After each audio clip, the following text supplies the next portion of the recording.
안녕하세요 여러분, 도쿄매식입니다. 내일 발표될 CPI 때문인지 모르겠지만 지금 시장은 눈치만 보고 있는 상황인데요. 우선 나스닥의 경우는 어제 약 0.05% 정도 하락하면서 여기 이렇게 다이먼드 리버설 패턴이 잡혀있는 상태로 패턴대로 움직인다면은 여기 이렇게 상승하는 방향의 반대 방향으로 내려갈 준비를 마친 상태입니다. 채권 차트도 비슷한 셋업이 이루어진 상태인데요. 2년 국채금리의 차트를 보시면은 상승 패턴이라고 할 수 있는 컵 앤 핸들의 패턴이 만들어진 상태이며 지금 여기 4.76%대의 저항선을 한 차례 뚫은 상태입니다. 지난주 금요일날 실물과 같은 일자리 리포트에 대한 결과치가 채권 시장에 반영이 된 것인데요. 이제 여기서 내일 발표할 CPI에서의 결과가 따라와 준다면은 2년 국채금리는 컵 앤 핸들 차트 패턴에 따라서 5% 가까이 상승할 수 있게 됩니다. 그리고 여기서 2년 국채금리가 상승을 한다는 것은 S&P 500과 같은 주식에게는 하방 압력을 의미합니다.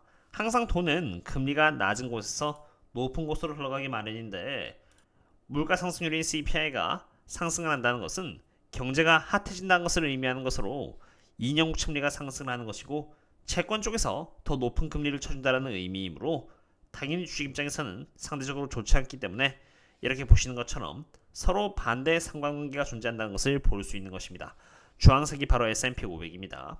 2년 국채금리가 여기 이렇게 보시는 것처럼 4.76%를 이렇게 넘자 S&P 500이 약간 주춤하고 있는 그런 상태인데 여기서 국채금리가 추가로 오르게 된다면은 S&P 500이나 나스닥은 하방력을 받게 될 것이라고 봅니다. 이미 CPI에 대한 선행 분석은 지난번 영상에서 충분히 해드렸다고 생각이 되고요. 그로부터 추가적인 분석은 저희 멤버십 분들께 남겨드렸으니 이번에는 주도주 섹터 로테이션 현황을 한번 보고자 합니다. 이 지표 또한 제가 저희 멤버십 분들 상으로 매일 공유드리는 지표인데요. 유튜브에서는 오랜만이만큼 한번 보고자 하는데 가장 먼저 여기 리딩이 가장 좋은 분면이고요. 위크닝이 안 좋은 분면이고 레깅이 가장 안 좋아지는 분면이고 임프로빙이 좀 나아지는 분면입니다. 그리고 이 지표는 하루짜리를 기준으로 잡힌 만큼 여기 네모가 바로 어제 기준이라고 보시면 되고요. 그 전 단계인 여기 이 부분이 이틀 전이고 3일 전이고 4일 전이다 라고 이해하시면 되겠습니다. 이런 상태에서 가장 먼저 인포텍 인덱스의 흐름을 보고자 하는데요.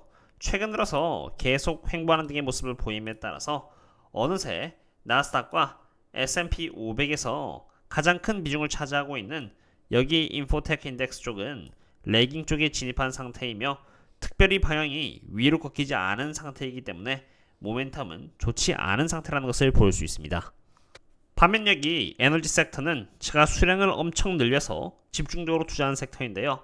보시면 이렇게 모멘텀 측면에서 굉장히 좋은 위치에 있는 만큼 좋은 주가의 흐름이 이어지고 있는 상태라는 것을 볼 수 있습니다. 그럼 이제 주 단위에서 보도록 할 텐데요. 주 단위는 하루 단위가 아니기 때문에 조금 더 긴 호흡으로 모멘텀을 볼 수가 있는데 아까 텍 인덱스는 하루 기준으로 가장 안 좋은 분면인 레깅이 가 있었다면은 주 단위로는 지금 이렇게 위크닝이 있다는 것을 볼 수가 있습니다. 사실 인포텍 인덱스는 굉장히 오랜 기간에 걸쳐서 이렇게 리딩에 있었다는 것을 볼 수가 있고요. 이제서야 막 위크닝 쪽에 진입을 하였기 때문에 단기적으로 하루 기준으로 여기 레깅에서 왔다 갔다 하면서 올라가는 듯한 움직임을 보여준다고 하더라도 장기적인 관점에서 리딩에 있는 것이 아니라 여전히 이곳 위크닝 쪽을 배회할 것이기 때문에 저라면은 바이더 딥을 하거나 하진 않을 것 같습니다. 하지만 반대로 여기 원유 쪽은 상황이 반대입니다. 에너지 섹터의 경우는 임프로빙 쪽에서 이렇게 위로 올라가 버려서 제대로 보이지는 않지만 방향만큼은 장기적으로 건강하며 이렇게 리딩 쪽을 향해 가고 있습니다. 물론 주 단위로 좋은 방향으로 가고 있다고 해서 조정이 없을 것이라는 것은 아닙니다. 흐름이 여기 임프로빙 쪽에서 리딩 쪽으로 나가는 동안에도 하루 기준에 있어서 에너지 섹터는 리딩에 있다가 얼마든지 위크닝 쪽으로 가면서 조정을 받을 수가 있는 것입니다.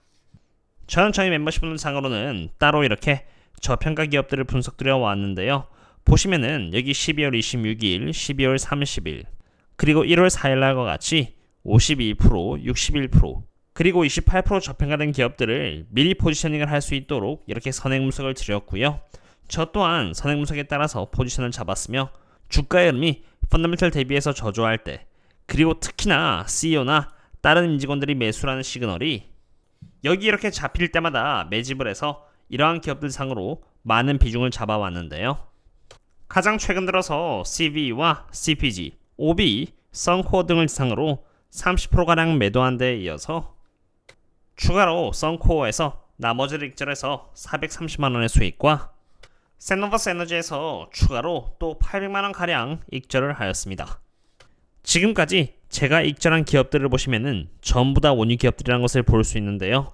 제가 원유 기업들을 익절한 것은 장기적으로 원유 섹터의 흐름이 좋지 않을 것이라고 판단해서가 아니라 단기적으로 역헤드 앤 숄더가 나오면서 저점 대비해서 무려 46%가 상승을 하면서 가파른 랠리를 펼치는 탓에 조정이 나와도 전혀 이상하지 않은 상태이며 제가 매일 저희 멤버십 분들께 숙제드리는 지표에 있어서 조금 아쉬운 지표가 나왔기 때문입니다.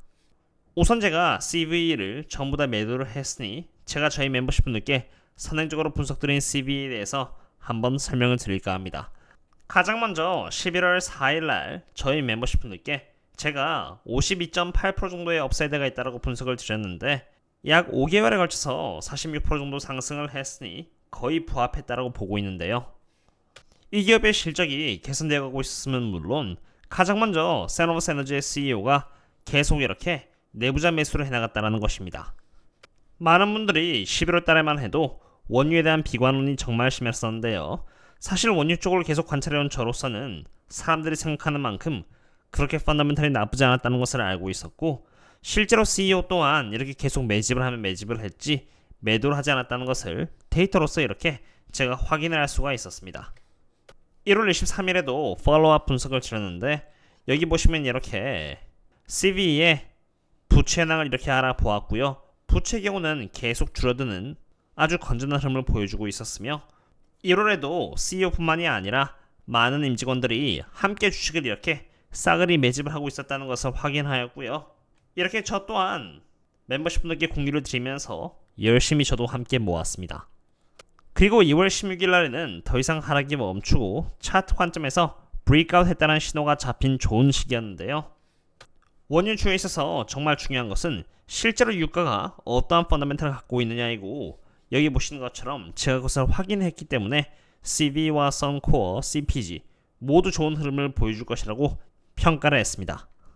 여기 지표는 타임 스프레드라고 해서 원유 현물 시장에 있어서 원유가 얼마나 부족한지 아닌지를 보여주는 지표인데 백워데이션이 굉장히 세게 잡혔다는 것을 이렇게 확인을 했고요. 그 다음은 여기 정제 마진이라고 해서 원유의 수요를 간접적으로 보여주는 지표인데 정제 마진 또한 사실 굉장히 좋은 상태였기 때문에 제 입장에서는 계속 원유 기업들 상으로 투자를 하면서 꾸준히 이어나갈 수 있었습니다. 어쨌든 이 대목에서 중요한 것은 사실 수익 자체가 아니라 그 과정에서 따라오는 결과물을 얻기 위해서 반드시 동반되어야 하는 숙제라는 것입니다.